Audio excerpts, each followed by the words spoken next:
A graça do Senhor e Salvador Jesus Cristo, nosso Deus vivo. Eu sou o pastor Josué, estou aqui para mais um estudo bíblico com vocês. E nesta quinta-feira, dia 8 de abril de 2021, quando o país ainda se encontra em um estado de isolamento social na maior parte e principalmente as igrejas que estão em muitas regiões proibidas de realizar encontros. Então nós estamos fazendo a gravação de mais um estudo para a edificação da igreja, o corpo de Cristo, que não pode ficar sem congregar, mas principalmente não pode ficar sem cultuar a Deus. E o nosso lar, ele é também, como eu tenho dito tantas vezes, um local onde nós nos reunimos como uma extensão da igreja. E nesta noite nós vamos falar exatamente sobre isso, sobre a igreja e seus fundamentos.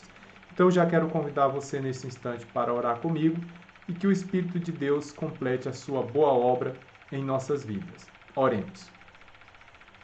Pai celestial, eterno e todo-poderoso, eu te dou graças por sua bondade e misericórdia e peço que o Senhor me abençoe e abençoe, meu Deus, a vida dos meus irmãos e irmãs em Cristo Jesus, para que tenhamos, ó Deus, um momento de crescimento espiritual e de fortalecimento também, Pai, para nossas vidas. Seja comigo, Senhor, para me dar instrução, assim como a toda a tua igreja, em nome de Jesus. Amém? Glória a Deus. Nós vamos então, a partir desse instante, passar para o estudo da palavra e o nosso tema hoje é este que está aqui na tela para vocês, que é a igreja e seus fundamentos. Nós vamos então aprender deste tema porque, apesar de nós já conhecermos ricamente a doutrina, não só do ministério, mas a própria doutrina bíblica, é importante que nós venhamos crescer no conhecimento da palavra de Deus e também viver esse conhecimento a cada dia em nossas vidas. Amém, meus irmãos? Então nós temos aqui o nosso título, a igreja e seus fundamentos. Nós vamos começar refletindo por esse versículo que está em 1 Coríntios, capítulo 3, versículo 11, quando diz aqui o apóstolo Paulo a escrever a esta igreja. 1 Coríntios 3, 11. Porque ninguém pode pôr outro fundamento além do que já está posto, o qual é Jesus Cristo. Então, o que o apóstolo nos ensina aqui nesse texto tão precioso? A igreja, ela é um edifício, certo? Um edifício de pedra e concreto, se você se referir à construção onde os membros se reúnem para cultuar, mas também um edifício espiritual onde cada um de nós somos membros de um organismo vivo que transcende as barreiras culturais, as barreiras físicas, as barreiras intelectuais, até podemos dizer assim, e nós temos crentes que estão nas maiores universidades do mundo, mas também temos crentes que não sabem ler ou escrever. Nós temos crentes que estão na Europa, né, no mundo rico e civilizado, como se autodenominam, porque não é bem uma verdade, né? Civilização é todo grupo que se organiza e tem seus princípios éticos, concordando nós ou não, é algum tipo de civilização. Mas você tem a Europa com seus templos e tem os crentes. Você tem a África, também tem os crentes.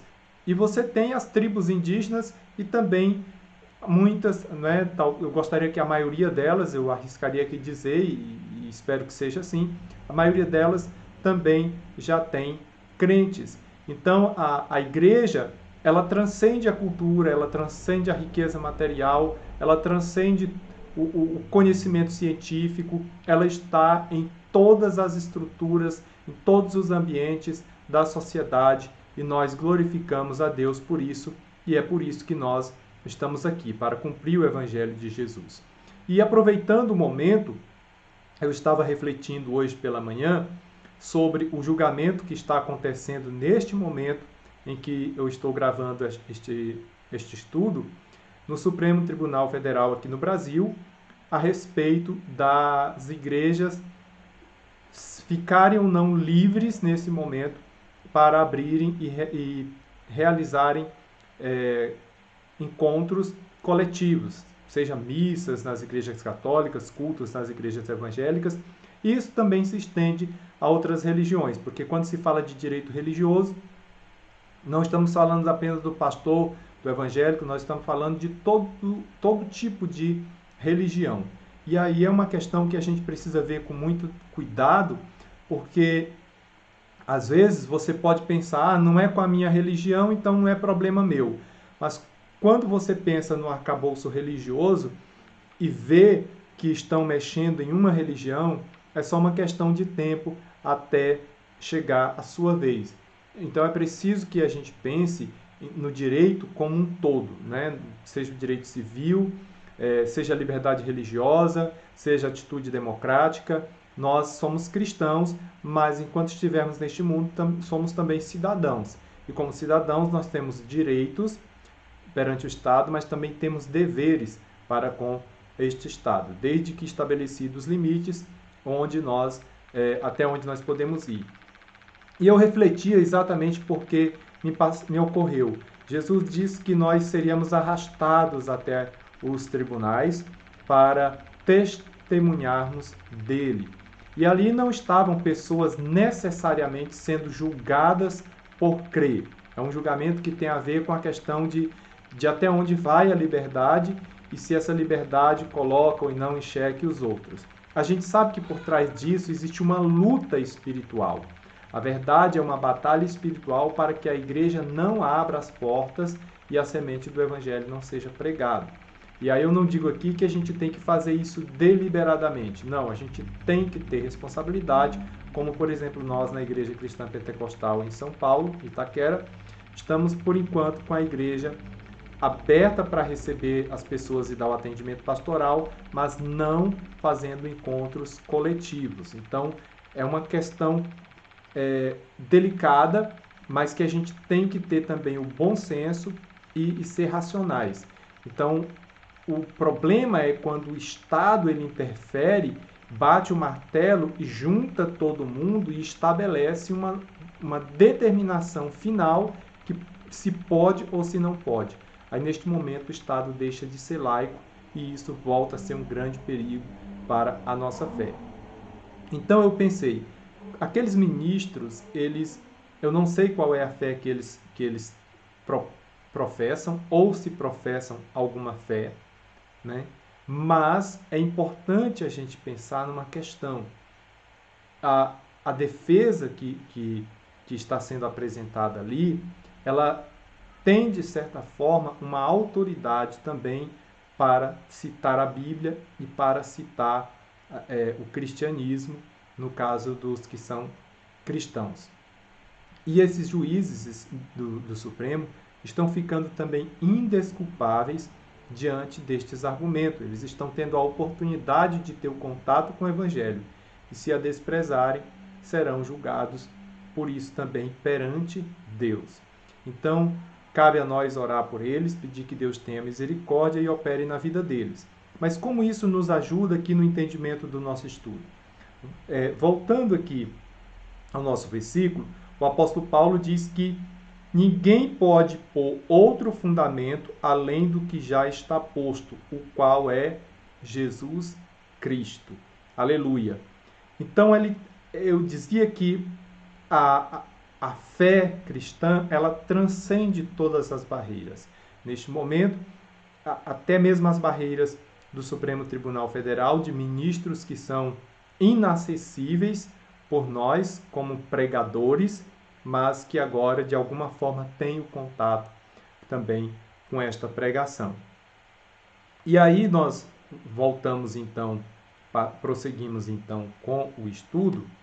A gente tem alguns versículos aqui que o apóstolo Pedro vai escrever, que eu quero ler com vocês nesse momento. 1 Pedro capítulo 2, eu recomendo que vocês peguem aí suas Bíblias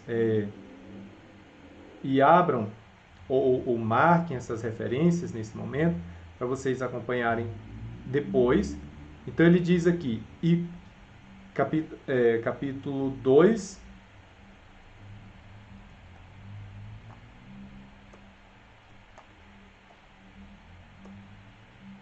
versículo 4.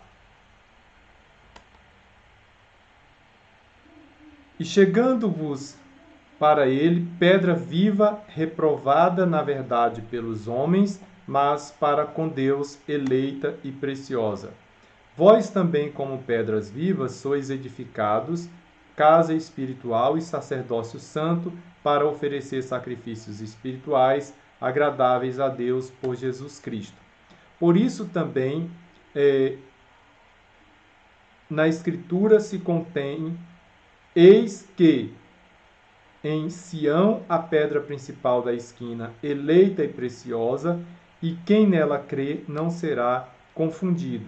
E assim para vós, os que credes, é preciosa, mas para os rebeldes a pedra que os edificadores reprovaram.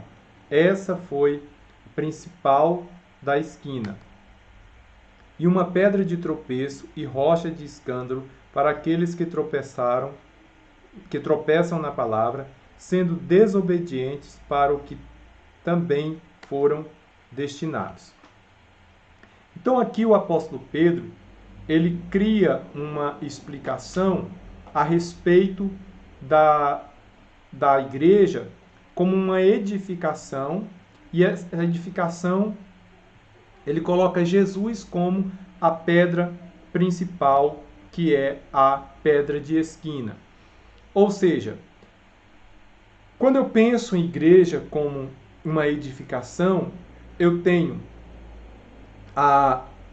o templo como todo, dentro do entendimento no Novo Testamento, é o apóstolo, os discípulos que sucedem os apóstolos, e até chegar à nossa geração. Cada um desses convertidos, transformados pelo poder do Evangelho, são como uma pedra que, à medida que vão sendo colocados uns sobre os outros nessa edificação, aperfeiçoam essa construção, se tornando plenamente a Igreja de Cristo. Mas toda construção, ela precisa de uma base, de um fundamento sólido para que ela não desmorone. E quem é que Pedro coloca aqui como essa base, como essa sustentação? O fundamento, precisa das colunas, precisa das vigas. Ele diz, é Jesus.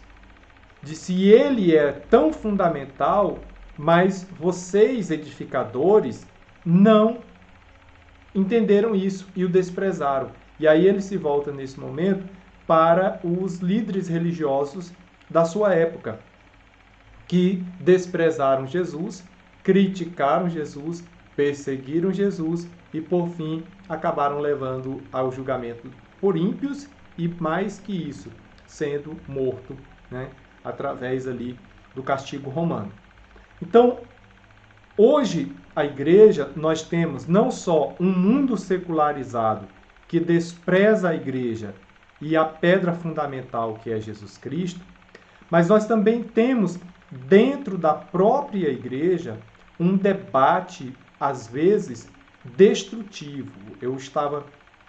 Eu tenho acompanhado de perto esse debate em torno do fechamento das igrejas, e eu vi o quanto pessoas têm discutido na internet, inclusive pastores de renome, entrando nesse debate, e de uma forma escandalosa, porque o evangelho não é para ser assim, o evangelho é para ser discutido. Qual é o grande perigo desse julgamento para a igreja? É o Estado achar, ou algumas pessoas que estão na liderança do Estado, achar que podem dizer ou não o que nós devemos fazer. Essa é a questão. Então, muitos pastores, inclusive pastores de renome, pastores que são professores de teologia em seminários importantes no Brasil, gritando fecha, fecha. Uma coisa é dizer vamos fazer um afastamento, um distanciamento social e vamos fechar, vamos deixar de fazer reuniões coletivas temporariamente. Outra coisa muito diferente é você dar ao Estado autoridade para determinar quando a igreja pode ou não funcionar. Aí isso está errado. Quanto a poder ou não abrir, cabe a cada pastor, cabe ao conselho da igreja, cabe ao grupo coletivo da igreja ali decidir, analisar os riscos da sua comunidade local. Porque é uma outra questão importante, você tem igrejas no Brasil que reúnem 500 pessoas, 1.000 pessoas, 2.000 pessoas em um culto. Mas você tem igrejas que reúnem 10 pessoas em um culto. Então, dependendo do tamanho do salão, do espaço que essa igreja tem, a probabilidade de contaminação é muito pequena. Não se compara com a de 2.000 pessoas. Então, é aí que está a questão. Cabe a cada igreja, cada convenção, cada denominação estabelecer as suas regras e ter responsabilidade com seus membros. Agora, tutelar ao Estado, dizer, olha, nós queremos a sua tutela, nós queremos que você decida por nós o que a gente pode fazer. Isso é um grande problema. Por quê? Porque nós estaremos entregando a nossa liberdade. E aí o problema se estende mais ainda. Por quê?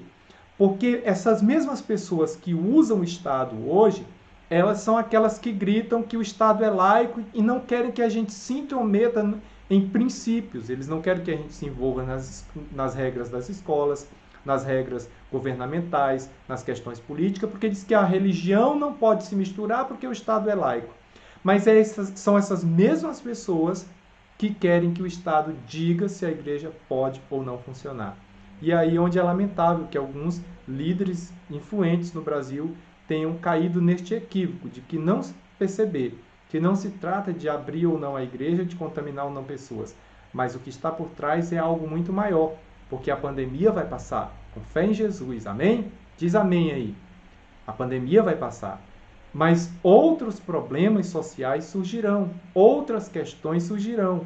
E se hoje uma lei bater o martelo e disser que o Estado pode determinar esse tipo de coisa, dentro de poucas décadas nós poderemos nos tornar algo como a China, onde os templos, os poucos templos que tem, funcionam com câmeras fiscalizadas pelo governo, ou uma Coreia do Norte que nem sequer pode ter templos religiosos. Então é isso que nós precisamos pensar e ter essa preocupação. Não se trata de abrir ou não a igreja. A igreja a gente pode abrir, a igreja, você vai ou não à igreja se você quiser, se você se sentir seguro, é uma coisa. Agora, o que está sendo julgado não é isso. O que está sendo julgado é algo muito mais grave e que a gente precisa de inteligência para pensar sobre isso. Então, ela é o corpo de Cristo que os edificadores daquela época desprezaram, e o resultado qual foi? O resultado foi que muitos, mas muitos mesmo, não entenderam e acabaram perdendo a salvação, perdendo a vida eterna, porque simplesmente não estavam prontos para receber Jesus como essa pedra fundamental. E hoje nós estamos enfrentando o mesmo dilema, não só dos de fora, mas também pelos que estão dentro da igreja. Vamos prosseguir então aqui com o nosso estudo. O que nós temos aqui?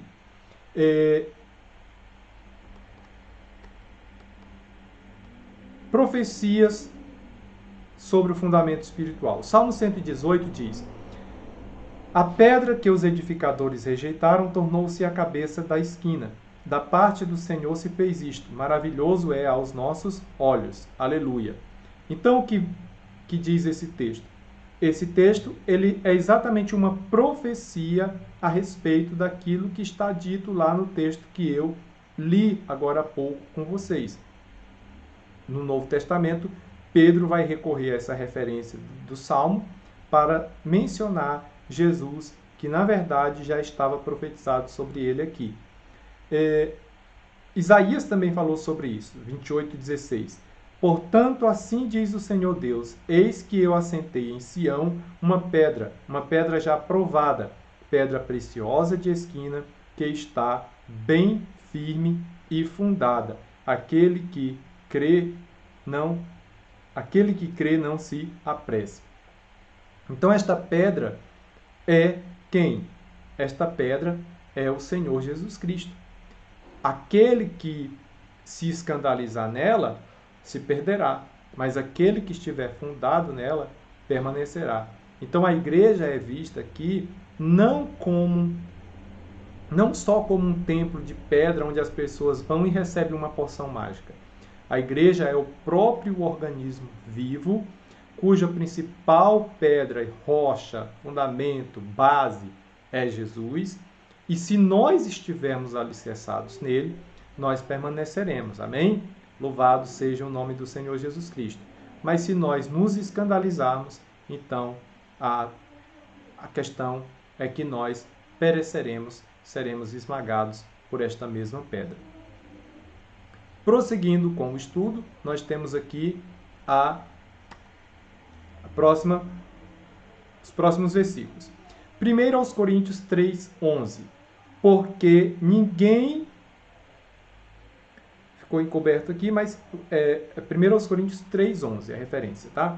Porque ninguém pode pôr outro fundamento além do que já está posto, o qual é Jesus Cristo. Aleluia! Muitos têm tentado mudar o fundamento da igreja, inverter as verdades pelo humanismo, que Jesus chamaria, na época que ele esteve aqui, na verdade ele chamou de fermento dos saduceus, que eram pessoas que se fingiam religiosas, mas que nem sequer acreditavam em vida após a morte. Então as pessoas querem tirar Jesus e colocar outro fundamento. E nós, cristãos, infelizmente alguns crentes, pastores, líderes, estão incorrendo neste erro e nós não podemos aceitar que isso aconteça. Segundo versículo aí, 2 Coríntios 5:10, está escrito: porque todos devemos comparecer ante o tribunal de Cristo, para que cada um receba segundo o que tiver feito por meio do corpo, ou bem ou mal. Aleluia. Então, o que há aqui neste versículo é exatamente que todos nós vamos ter que prestar contas com o Senhor Jesus Cristo. E aí, o que acontece? Se eu tiver agido em sincronia com o corpo, com a igreja como um todo, então eu serei reconhecido como membro deste corpo. Agora, se eu tiver agido sozinho, de maneira egoísta, vaidosa, orgulhoso, aí eu não serei reconhecido como membro, logo também não terei espaço no seu reino. Então é isso que eu tenho que entender. Ele é o fundamento de um corpo no qual eu preciso fazer parte. Do contrário, não serei contado com os seus servos. Adiante nós temos o quê? Mateus 16, versículo 16 ao 18. E Simão Pedro respondendo disse: Tu és o Cristo, o Filho do Deus vivo. E Jesus respondendo disse-lhe: Bem-aventurado és tu, Simão Bar-Jonas, porque tu não revelou a carne e o sangue, mas meu Pai que está nos céus. Pois também eu te digo que tu és Pedro, e sobre esta pedra edificarei a minha igreja, e as portas do inferno não prevalecerão contra ela. Aleluia! Este é um dos textos mais incríveis do Novo Testamento, inclusive também da razão de muitos debates, muitas questões teológicas. Mas eu quero que vocês pensem comigo aqui, não sei se vocês vão conseguir ver o mouse aqui, no versículo 16, ele diz, a confissão de Pedro é que Jesus é o Cristo, o Filho de Deus. Cristo é ungido. Você, amigo que está assistindo e ainda não tem conhecimento teológico, essa palavra Cristo, ela tem um significado que é ungido, ou seja, aquele que foi escolhido para fazer uma determinada missão. Neste caso, qual que é a missão? A missão é trazer salvação para a humanidade. E, seguindo o versículo 17, Jesus diz que é verdade, que o que Pedro disse, e por isso ele é bem-aventurado, ou seja, ele é abençoado por isso, e mais do que isso, ele não descobriu isso sozinho, foi revelado a ele pelo próprio Deus. E no 18, ele fecha dizendo, tu és Pedro, e sobre esta pedra edificarei a minha igreja. Essa pedra aqui é o que? É a verdade. Muita gente diz que é Pedro, que significava pedra, uma pedrinha, mas o que Jesus está dizendo é que sobre esta pedra aqui, não é a pedra, o Pedro, mas sim a pedra, a verdade que Jesus disse. Sobre esta pedra, ou seja, a declaração de Pedro de que Jesus é o Cristo, Filho de Deus, ela é uma declaração tão forte que é como se ela fosse uma grande rocha. E é sobre esta rocha que a Igreja de Cristo será edificada. Então, colocando de forma simples, Jesus é o Filho de Deus e a Igreja está baseada nesta verdade. Se você não acredita que Jesus é o Filho de Deus, logo não tem motivo para você ir à igreja e para você se declarar membro de uma igreja. Então, a sua verdade, a verdade que Pedro declarou, é a base, é o fundamento da existência da igreja. É por isso que Jesus disse, eu edificarei minha igreja sobre esta pedra, ou sobre esta verdade que Pedro acabara de declarar. Prosseguindo, nós temos aqui o selo do fundamento verdadeiro. 2 Timóteo 2,19, Paulo diz, todavia o fundamento de Deus fica firme, tendo este selo. O Senhor conhece os que são seus, e qualquer que profere o nome de Cristo, aparte-se da iniquidade. Aleluia. Mais uma vez, nós vemos aqui o povo de Deus sendo reconhecido como parte de uma construção, de uma edificação. E aí é de novo a questão da verdade que foi declarada. Paulo diz o seguinte, ele diz, olha, o fundamento fica firme. E qual é a questão aqui que ele vai declarar desse fundamento? Ele diz, o Senhor conhece os que são seus, e qualquer que profere o nome de Cristo, aparte-se da iniquidade. Ou seja, Deus ele olha para mim, ele olha para você, e ele sabe se é a verdade de nós. Ele sabe se o que estamos dizendo realmente vem do coração e do nosso entendimento pleno. Se isso for verdade, então não devo viver na iniquidade. É isso que me faz parte do corpo de Cristo. Esta é a verdade, ou seja, este é o fundamento. Fundamento no próprio Cristo. Aí chegamos aqui em Apocalipse 21:4, diz no versículo, 21:14, diz, e o muro da cidade tinha 12 fundamentos, e neles o nome dos 12 apóstolos do Cordeiro. Aqui tem uma coisa interessante, porque na construção, você tem a base onde ela é construída, mas ela tem as colunas, ela tem as virgas, as sapatas, que ajudam a estruturar essa edificação. E quando Jesus ele veio, o que ele fez? Ele estabeleceu 12 apóstolos, e a partir destes apóstolos ele constrói a sua igreja. Então, todo o Novo Testamento está baseado naquilo que Jesus viveu e ensinou aos seus apóstolos. E no final disse: ide e ensinai a todas as nações, batizando-os em nome do Pai, do Filho e do Espírito Santo. Ou seja, eu tenho que fazer discípulos de todas as nações com base naquilo que os apóstolos receberam de Jesus. Então, Jesus é como o fundamento sobre onde a igreja está construída. Os apóstolos, eles são as colunas. E, de novo, Jesus é a pedra de esquina, a sustentação, a laje que está ligando estas colunas ao fundamento, ou seja, a ele mesmo. E cada um de nós somos como os blocos que vão sendo encaixados entre essas colunas e entre a base e o teto. Então, se o teto desabar ou o fundamento desabar, todo o restante da estrutura está comprometido. Se as colunas desabarem, a estrutura fica comprometida. Mas se um bloco se soltar ou se for danificado, isso não muda nada, porque o restante da estrutura continua intacta. E como que isso faz sentido na igreja? A gente vê que muitas pessoas entram e saem da igreja. São membros da igreja por um tempo, depois saem. Depois voltam, depois saem. Então, essas pessoas, elas são como um tijolo fraco, como um bloco fraco que está ali e depois ele se rompe.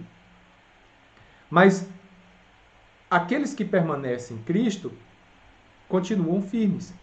E aí tem a questão das colunas, dos fundamentos, dos apóstolos. A Bíblia Sagrada, o Novo Testamento, é baseado em tudo que aqueles apóstolos ensinaram através da revelação do Espírito Santo de Deus. Então, quando uma denominação se desvia do fundamento dos apóstolos, essa denominação deixa de ser igreja. Ela passa a ser uma organização, continua sendo uma organização religiosa, mas não mais reconhecida pelo Espírito Santo como a igreja de Deus. Por quê? Porque ela perdeu as colunas, ela perdeu a sustentação apostólica. Aí vem lá um líder que se declara apóstolo, que se declara profeta, que se declara alguma coisa do tipo. Tudo isto é antibíblico, é contra o fundamento dos apóstolos. Por quê? Porque ele está tentando tirar o fundamento do que os apóstolos reais ensinaram e colocar os fundamentos dele.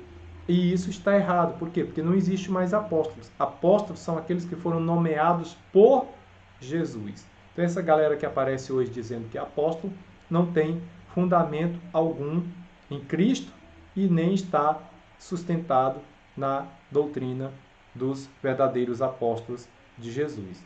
Então, por isso que a Nova Jerusalém tem um símbolo ali, que é uma cidade com 12 fundamentos, ou seja, com parte das estruturas simbolizando os 12 apóstolos, ou seja, não são 14, não são 15, não são 17, são os 12 apóstolos verdadeiros de Jesus.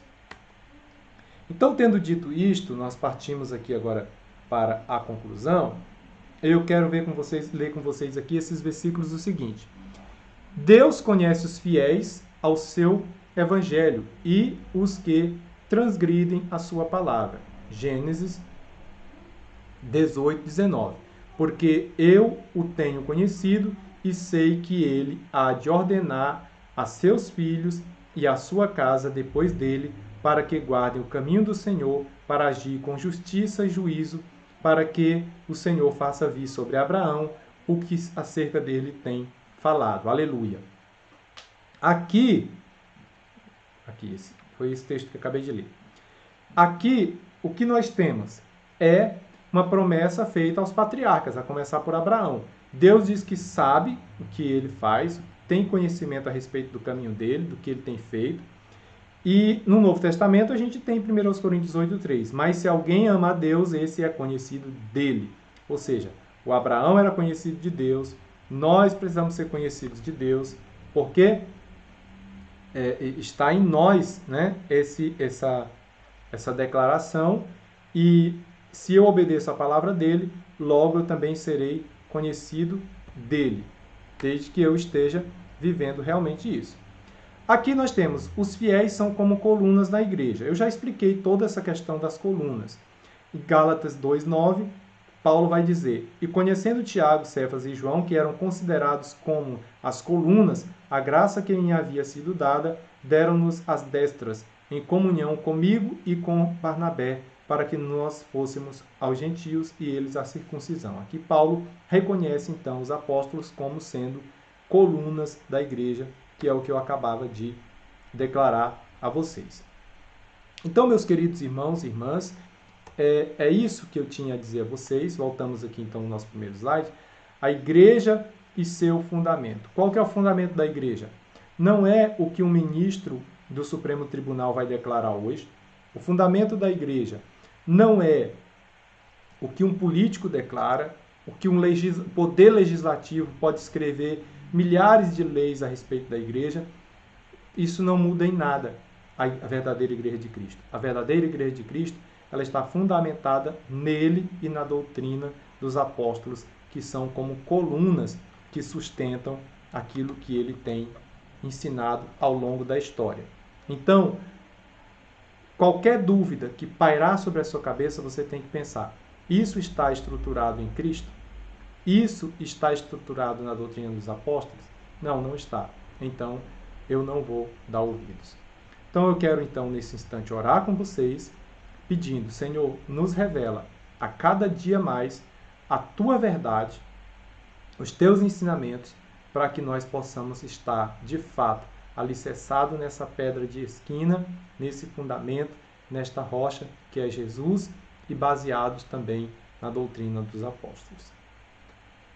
Pai querido e amado Deus Todo-Poderoso, eu te dou graças por tua misericórdia e peço a tua bênção maravilhosa para a minha vida e para a vida daqueles que creem em ti. Senhor, que esta palavra continue em nossos corações e a cada dia o nosso prazer esteja em ti. O poder do teu Espírito Santo esteja em nós e a sabedoria, meu Deus, para que possamos progredir com fé, santidade e temor. Deus de glória e majestade, abençoa, meu Deus, a vida, Senhor, de cada um destes irmãos e irmãs, destes amigos que estão acompanhando este culto, para que a tua palavra esteja no coração deles e eles estejam fundamentados, ó Deus, nesta palavra a cada dia. Pai, não são os homens que declaram o que temos que ser, não são as autoridades políticas. Todas elas, ó Deus, foram constituídas e permitidas por ti, mas não podem substituir a Bíblia e não estão acima do conhecimento que vem do teu Espírito. Por isso, Deus, eu te peço, dá-nos coragem, Deus, para enfrentar as adversidades que vêm dos homens ímpios, que vêm dos líderes maus, para enfrentarmos, ó Deus, todo tipo de perversidade e as portas do inferno não prevaleçam contra nossas vidas. Antes estejamos fundamentados em Ti, em nome de Jesus. Amém? Glória a Deus, louvado seja o Eterno. Amém, meus irmãos e irmãs? Então, por hoje nós encerramos aqui com esse estudo. Peço a Deus que nos abençoe com mais uma semana e vocês fiquem firmes e nos acompanhem nas redes sociais. Nós estaremos sempre orientando por ali quando a programação retorna na igreja, tá bom? Deus abençoe a vida de todos e a graça do Senhor Jesus.